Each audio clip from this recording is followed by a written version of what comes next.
Kembali lagi bersama channel kita semua.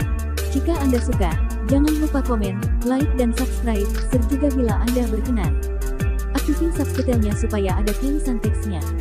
Kita langsung ke ceritanya. Perintah Kaisar Naga, Bab 5847-5850. Pembuatan formasi besar. Ayo pergi. Dev bahkan tidak melirik patung es itu, terus melangkah maju dengan tenang, seolah-olah dia hanya berjalan-jalan. Raja Iblis Awan Merah dan Sarah saling bertukar pandang, keduanya melihat kekaguman yang mendalam di mata masing-masing. Hanya dengan satu gerakan, Dev menekan dan memusnahkan 12 Master Alam Dewa Abadi, termasuk 2 kultivator tingkat 6. Kekuatan seperti itu di luar pemahaman mereka. Ketiganya muncul dari ngarai, hanya meninggalkan 12 bunga es merah menyala dan sisa-sisa susunan ledakan es yang hancur, diam-diam mengingat kembali pertempuran singkat namun brutal yang baru saja terjadi. Setelah melewati ngarai, di depan terbentang cekungan es yang relatif terbuka. Di tengah cekungan tumbuh sepetak kayu besi kristal es, yang jarang namun tinggi. Kayu spiritual ini jernih seperti kristal, namun kayunya beberapa kali lebih keras daripada besi olahan, menjadikannya bahan yang sangat baik untuk membuat artefak magis tipe es. Namun, saat ini, hutan kayu besi kristal es ini telah menjadi medan pembunuhan paling berbahaya. Saat Dev dan yang lainnya melangkah ke tepi lembah, raungan rendah dan terputus-putus dari binatang buas bergema dari dalam hutan. Raungan itu dipenuhi dengan keganasan dan kelaparan, jelas bukan dari makhluk yang baik hati. Itu kawanan serigala jiwa es, dan beruang raksasa Xuanbing. Ekspresi Sarah sedikit berubah. Keduanya adalah binatang buas paling ganas di dataran es. Dewasanya setidaknya setara dengan Dewa Abadi tingkat 5, dan pemimpin mereka dapat mencapai Dewa Abadi tingkat 7. Dilihat dari keributan ini, jumlah mereka pasti sangat banyak. Klan Dewa Dunia Bawah Utara benar-benar dapat memerintah mereka. Dev memindai area tersebut dengan indera ilahinya dan mengerti. Di dalam hutan kayu besi kristal es terdapat lebih dari 300 serigala jiwa es, 2 kali lebih besar dari serigala biasa, ditutupi bulu biru es, dengan taring seperti belati dan cakar yang berkilauan dingin. Di antara kawanan itu terdapat 3 raja serigala yang sangat kuat, masing-masing dengan 1 tanduk di dahi mereka, aura mereka mencapai tingkat ke-7 dari alam Dewa Abadi. Di belakang kawanan serigala terdapat 8 beruang es raksasa, masing-masing sebesar gunung kecil, dengan mudah mencapai 5 zang tingginya saat berdiri tegak. Tubuh mereka berotot dan tertutup baju besi es tebal, dan 1 tamparan cakar mereka dapat menghancurkan gunung dan membelah batu. Salah satunya, Raja Beruang dengan bulu keperakan, memiliki aura yang jelas-jelas termasuk dalam puncak peringkat ke-7 alam Dewa Abadi. Binatang buas ini bahkan lebih kuat daripada sekte-sekte utama di surga ke-10. Yang lebih merepotkan adalah bahwa binatang-binatang ini jelas-jelas mengamuk atau dikendalikan dengan cara tertentu. Mata mereka merah padam, memancarkan aura kekerasan, menunjukkan sikap yang benar-benar tanpa ampun dan menantang maut. Itu bukan manipulasi. Mereka menggunakan beberapa metode provokasi atau bujukan untuk memancing mereka ke jalan yang tak terhindarkan, Dev menganalisis dengan tenang.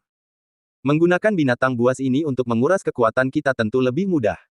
Begitu dia selesai berbicara, hutan itu meledak dengan lolongan serigala yang memilukan dan raungan beruang yang ganas. Awuwo! Aum! Lebih dari 300 serigala jiwa es menyerbu keluar dari hutan seperti gelombang biru, kecepatan mereka luar biasa, berlari seperti angin di atas es, mengaduk awan kabut salju. 8 beruang raksasa Xuanbing mengikuti di belakang, setiap langkah mengguncang es. Gelombang binatang buas. Gelombang binatang buas sejati.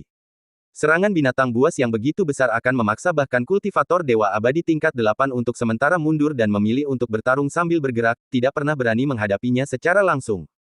Wajah Raja Iblis Awan Merah memucat. Sekalipun Dev mampu menghadapi begitu banyak binatang buas yang ganas, ia dan Sarah kemungkinan akan kesulitan melindungi diri mereka sendiri. Sarah menarik napas dalam-dalam, pedang panjangnya terhunus, aura pedang yang dingin berkumpul di hadapannya. Namun, Dev tersenyum. Sempurna, mari kita coba teknik yang baru saja dikuasai ini. Ia melangkah maju, menghadapi gelombang binatang buas yang mengamuk sendirian. Di tengah ratusan binatang buas yang ganas, sosoknya tampak begitu kecil, namun begitu tak tergoyahkan. Ia perlahan mengangkat kedua tangannya, tangan kirinya terentang, tangan kanannya tegak dengan jari-jari rapat di depan dadanya. Di telapak tangan kirinya, percikan merah kecil muncul dengan tenang, lalu dengan cepat berubah menjadi teratai api 12 kelopak yang berputar perlahan dan diselimuti energi kacau. Di tengah teratai api, seberkas api berbentuk naga berwarna emas gelap samar-samar terlihat bergerak, memancarkan suhu yang sangat tinggi yang mampu membakar langit. Ini adalah api naga kacau, perpaduan antara api asal kacau dan darah naga sejati. Di ujung jari tangan kanannya, cahaya biru es bersinar, bukan dari udara dingin, tetapi dari hawa dingin ekstrim yang membekukan hukum alam dan memadatkan ruang waktu. Itu adalah kekuatan elemen es yang telah disimulasikan dan dikembangkan Dev ke bentuk pamungkasnya menggunakan kekuatan abadi kekacauan. Es dan api, dua kekuatan yang sangat berlawanan, kini hidup berdampingan secara harmonis di tangannya, dan mulai perlahan mendekat dan menyatu. Kembali ke kekacauan primordial, alam ganda es dan api. Dev meraung, tangannya bergerak maju. Boom! Berpusat padanya, separuh dunia sebelah kiri langsung berubah menjadi lautan api merah tua. Itu bukan api biasa, tetapi api naga kacau. Bahkan sedikit saja dapat membakar harta karun magis dan menghanguskan jiwa. Lautan api bergejolak, dengan bayangan naga samar berkelebat di sekitarnya. Suhunya sangat tinggi sehingga bahkan kristal es dan kayu besi yang jauh pun mulai mencair. Separuh bagian kanan dunia berubah menjadi dunia beku dengan suhu nol mutlak.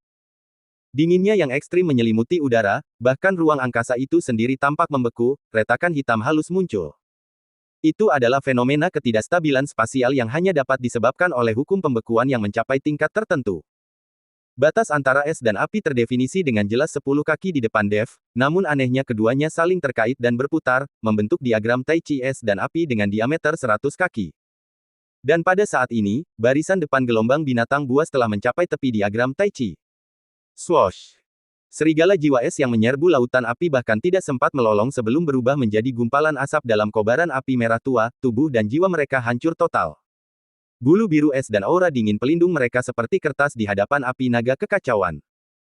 Serigala jiwa es yang menyerbu dunia beku itu langsung membeku menjadi patung es yang menyerupai manusia, tetap dalam posisi berlari, sebelum dihancurkan berkeping-keping oleh rekan-rekan mereka yang menyerbu dari belakang.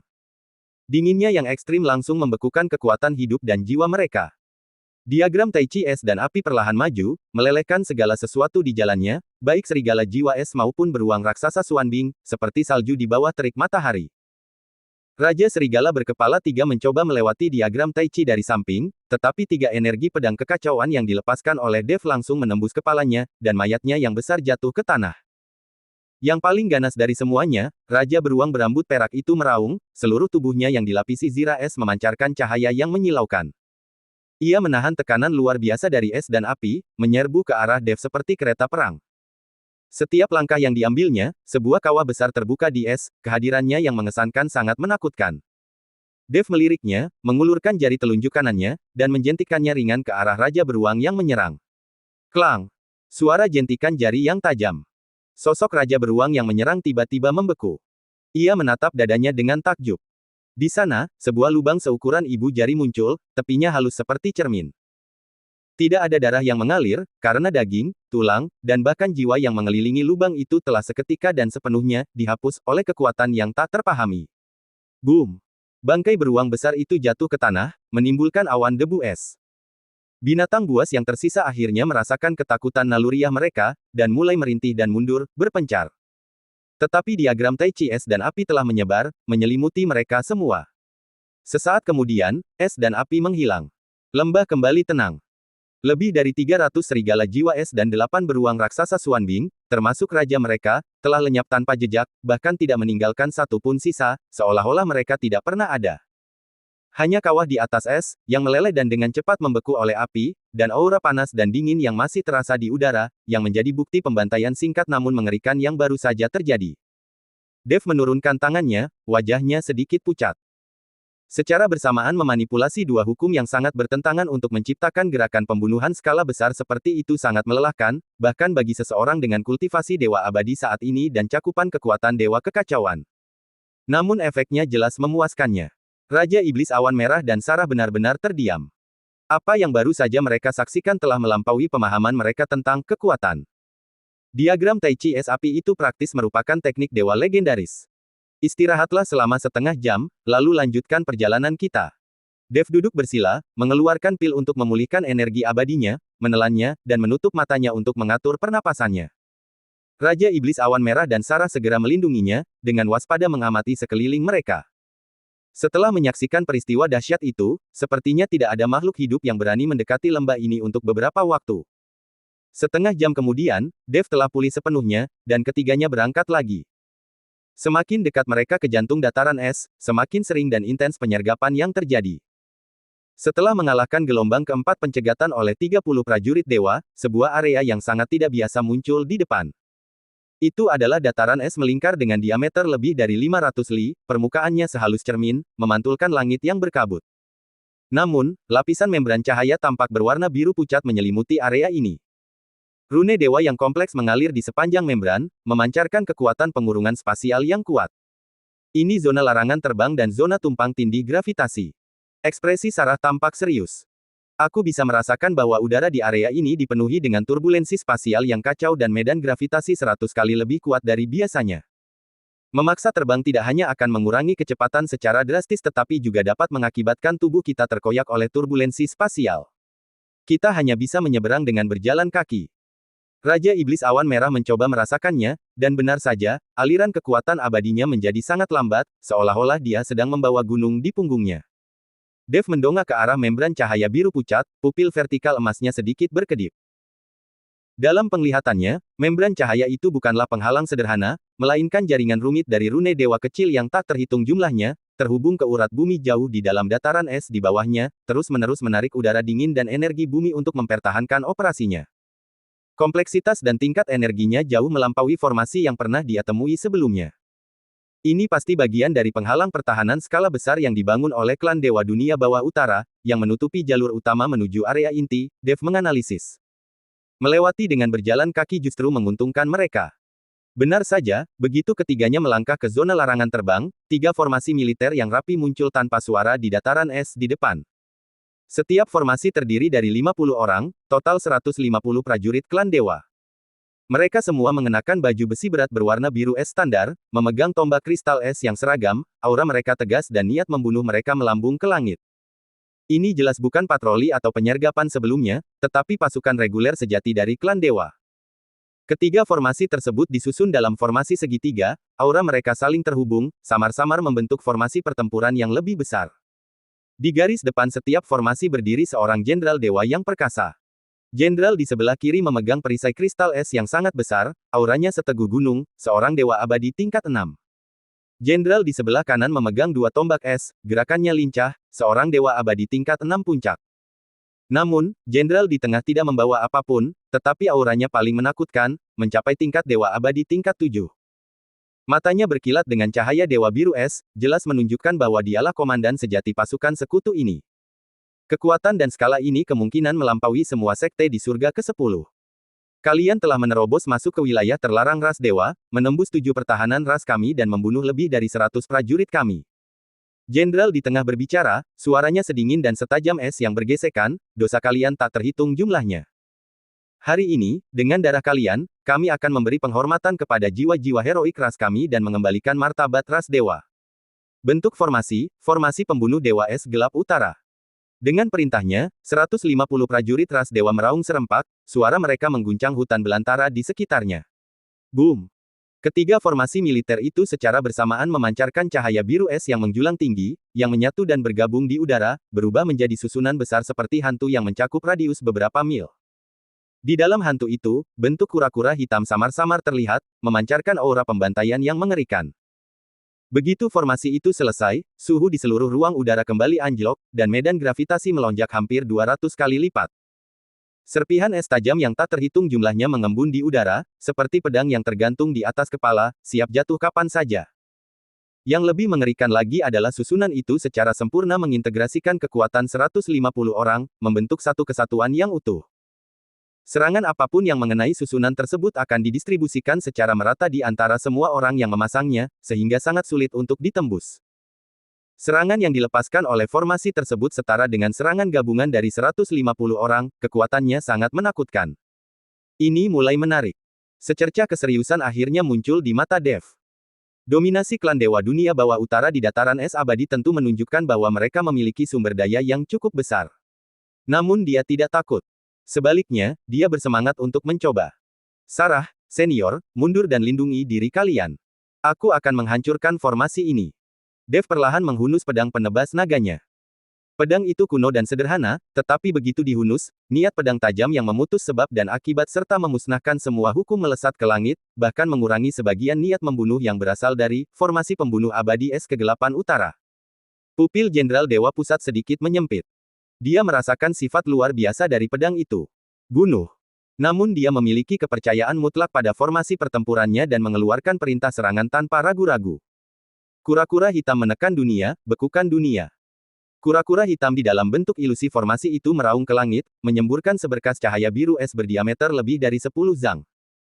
Di tempat pancaran sinar itu lewat, ruang kehampaan membeku menjadi jalur kristal es yang nyata, membawa kekuatan mengerikan untuk membekukan dan menghancurkan segalanya, menuju langsung ke Dev. Kekuatan serangan ini telah mencapai tingkat Dewa Abadi tingkat 8. Dev tidak menghindar atau mengelak, menggenggam pedang dengan kedua tangan dan memegangnya tegak di depannya. Ia menutup matanya, pikirannya sepenuhnya menyatu dengan pedang penebas naga.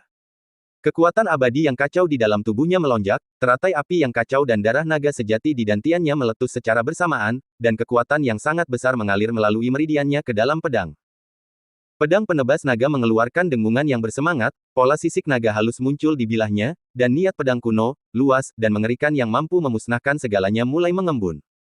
Dev tiba-tiba membuka matanya, cahaya keemasan menyembur keluar dari matanya seperti kekuatan nyata. Teknik pedang pembunuh naga, bentuk ketiga, menebas surga. Ia menggenggam pedang dengan kedua tangan dan menebas secara diagonal ke atas. Tidak ada cahaya pedang yang menyilaukan, tidak ada suara yang memekakkan telinga. Hanya seutas benang pedang abu-abu tipis, hampir transparan, yang diam-diam muncul dari ujung pedang. Benang pedang itu tampak begitu rapuh, seolah-olah akan patah hanya dengan sentuhan ringan. Namun, begitu bersentuhan dengan pilar cahaya biru es berdiameter 10 zang. Mendesis. Seperti pisau panas menembus mentega. Pilar cahaya yang menakutkan itu, yang mengandung kekuatan serangan Dewa Abadi tingkat 8, dengan mudah dan lancar terbelah menjadi dua oleh benang pedang abu-abu. Kedua bagian pilar itu menyentuh sisi Dev, mengenai es di belakangnya dan meledakkan dua kawah tanpa dasar, namun gagal melukainya sedikit pun. Benang pedang itu melanjutkan momentumnya, melayang ringan menuju bayangan susunan raksasa. Tidak bagus. Pertahanan penuh. Ekspresi Jenderal Dewa Pusat berubah drastis, meraung dengan ganas. 150 prajurit dewa dengan panik menyalurkan kekuatan abadi mereka, cahaya susunan itu melonjak ke puncaknya, dan hantu kura-kura hitam mengeras, memancarkan aura yang tak dapat dihancurkan. Benang pedang abu-abu mendarat di cangkang kura-kura hantu kura-kura hitam. Waktu seolah berhenti sejenak. Detik berikutnya. Krak. Suara retakan yang lembut namun jelas terdengar. Dari titik tempat benang pedang mendarat, retakan halus yang tak terhitung jumlahnya langsung menyebar ke seluruh hantu kura-kura hitam. Retakan dengan cepat menyebar ke 150 prajurit dewa di bawahnya, baju besi berat biru es mereka, tombak kristal es mereka, dan bahkan tubuh mereka, semuanya mulai menunjukkan retakan yang sama. Tidak. Jenderal Dewa Pusat mengeluarkan raungan putus asa. Boom! Hantu kura-kura hitam yang besar, bersama dengan 150 prajurit dewa di bawahnya, runtuh dan hancur seperti tumpukan balok yang roboh.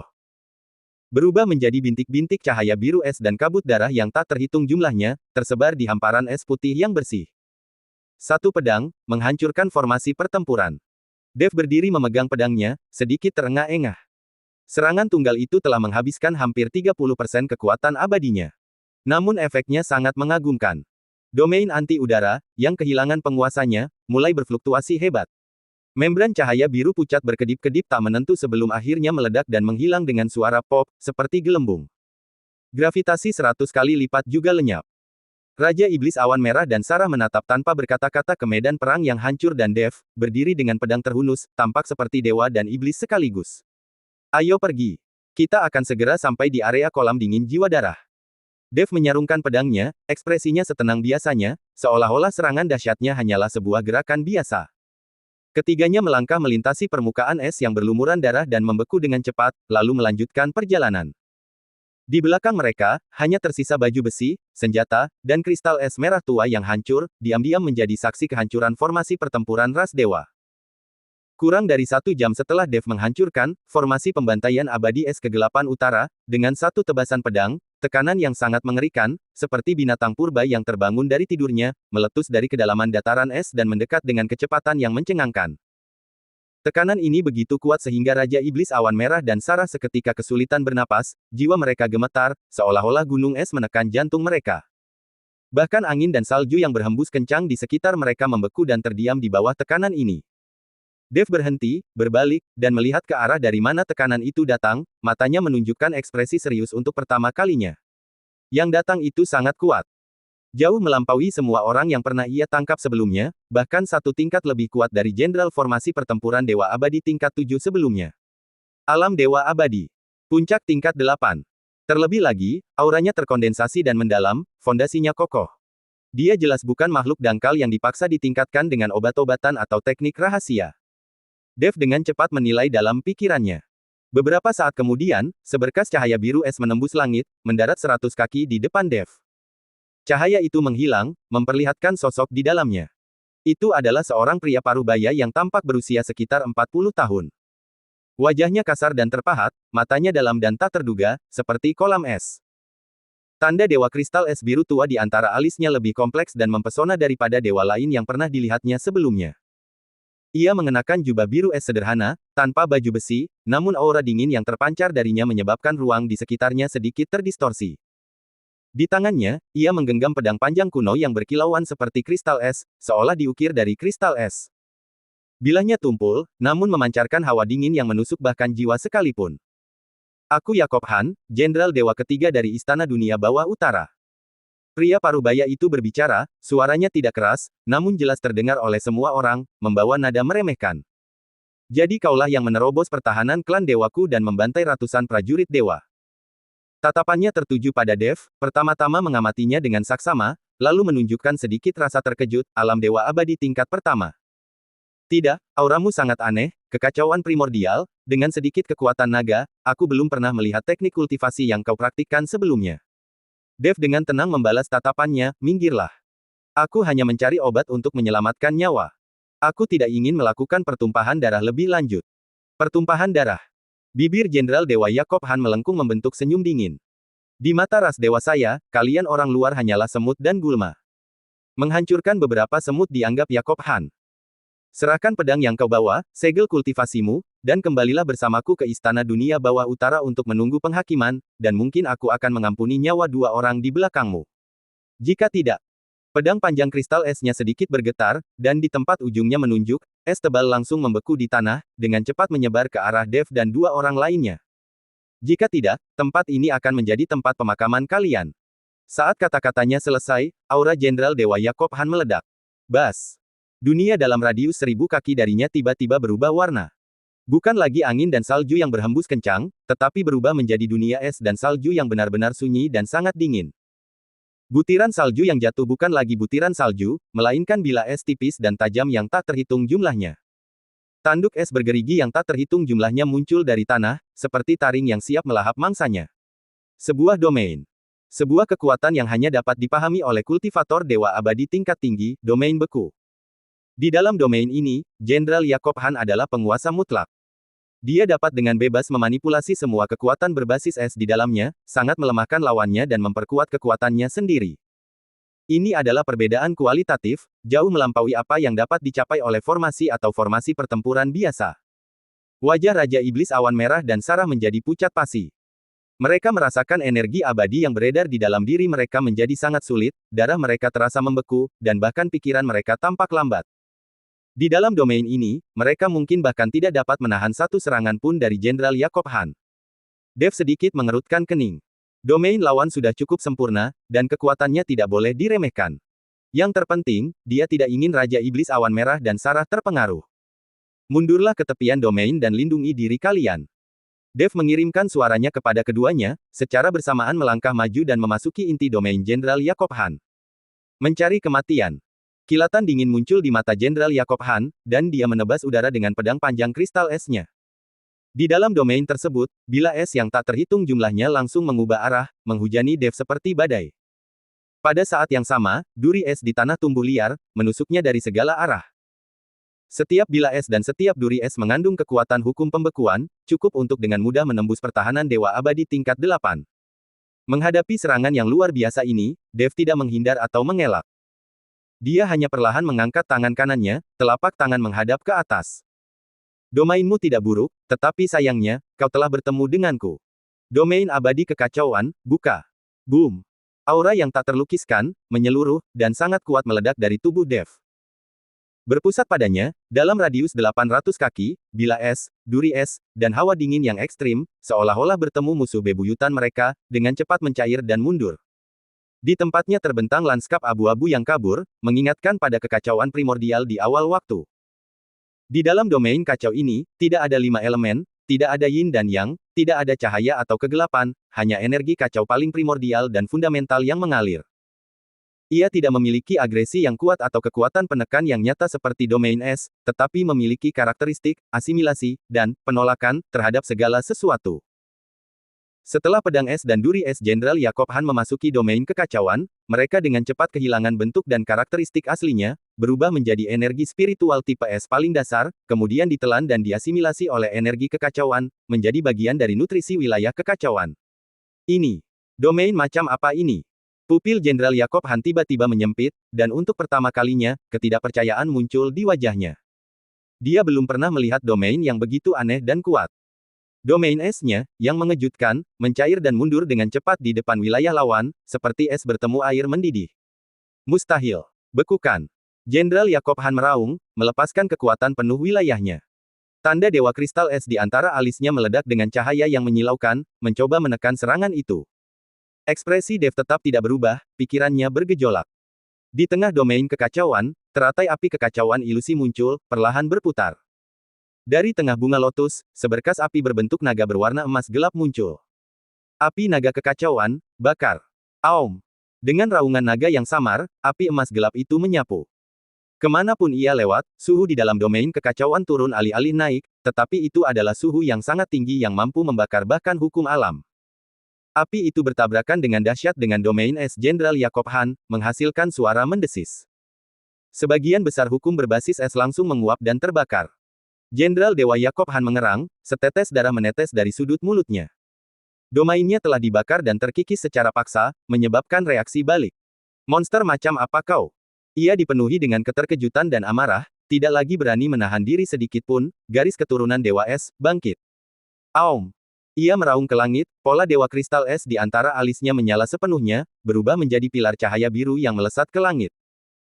Sosoknya mulai bergetar, sisik biru es halus muncul di kulitnya, matanya berubah menjadi biru es murni, auranya melonjak liar, seketika menembus peringkat ke-8 alam Dewa Abadi, mendekati peringkat ke-9 tanpa batas. Itu adalah teknik garis keturunan terlarang dari klan Dewa Dunia Bawah Utara, yang mampu membangkitkan sementara garis keturunan Dewa Es kuno di dalam tubuh seseorang, memberikan kekuatan yang jauh melebihi alamnya sendiri. Namun, harganya juga sangat tinggi, meninggalkan seseorang dalam periode kelemahan yang berkepanjangan setelahnya. Tebasan Dewa Es, kesedihan beku abadi. Jenderal Jacob Han menggenggam pedangnya dengan kedua tangan, mengangkatnya tinggi di atas kepalanya. Pedang kristal es itu seketika tumbuh hingga berukuran 100 kaki, rune dewa kuno yang tak terhitung jumlahnya muncul di bilahnya, memancarkan aura mengerikan yang dapat membekukan ruang dan waktu serta mengakhiri segalanya. Serangan pedang ini telah menyentuh sedikit, Dao, kekuatannya cukup untuk mengancam Dewa Abadi tingkat 9. Ia melepaskan kekuatan penuhnya ke arah Dev, menebas ke bawah. Pedang raksasa kristal es sepanjang 100 kaki itu merobek wilayah kekacauan, membawa cahaya biru yang membekukan segalanya, dan membelah ke bawah. Sebelum pedang itu tiba, medan es di bawahnya telah runtuh, menciptakan kawah besar berbentuk kipas. Dev mendongak, menatap serangan pedang penghancur dunia itu, matanya tenang dan tak terganggu. Ia perlahan mengangkat pedang penebas naga, ujungnya mengarah ke langit. Di dalam tubuhnya, kekuatan abadi kekacauan, teratai api kekacauan, darah naga sejati, dan sedikit makna sejati dari hukum kekacauan yang baru saja ia pahami, semuanya dicurahkan ke dalam pedang tanpa ragu. Pedang penebas naga mengeluarkan dengungan yang belum pernah terjadi sebelumnya, dan pola sisik naga pada pedang itu tampak hidup. Bayangan naga yang kabur dan kacau melingkari pedang dan meraung ke langit. Bersambung.